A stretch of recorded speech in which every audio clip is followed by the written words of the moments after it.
NASA's Advanced Vision System for its supersonic test jet is undergoing a key stress test.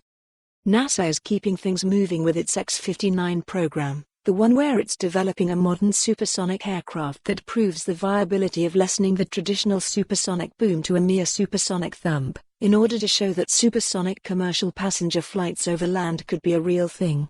The agency has already developed and flight tested an innovative external vision system, XVS, which replaces a traditional transparent windshield to provide the X-59 pilot with a view as they fly, and now they're subjecting that system to a high-frequency shake test to ensure it's rigorous enough to work under the typical range of in-flight conditions.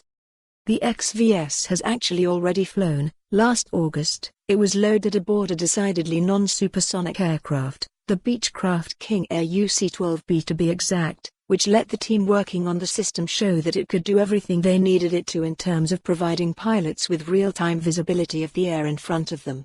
Those tests showed that the XVS theory, technology and implementation all worked as intended, through use and feedback from real test pilots, but they didn't show that the XVS hardware was able to withstand the kinds of stresses it might encounter when loaded in a fully built X-59 that's flying faster than the speed of sound.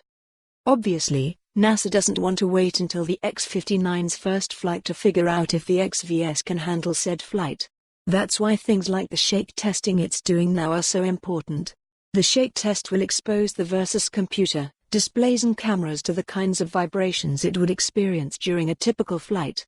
This is technically pre-qualification testing, which just means that it's not supposed to strain the equipment to any extremes just yet. Provided everything goes to plan with this round of vibration tests, the next step will be qualification testing, in which the equipment will indeed be tested to its failure point on purpose. All of this is prelude to the XVS being installed on the X-59 itself. There will still be temperature and altitude testing before that happens, though, and eventually, flying the aircraft. That's when NASA hopes to show that the technologies it has developed in building the X-59 could usher in an entirely new era of commercial air travel, one in which supersonic planes regularly zip across populated stretches of land without scaring the crap out of the people on the ground. For more on this story, visit the news article link.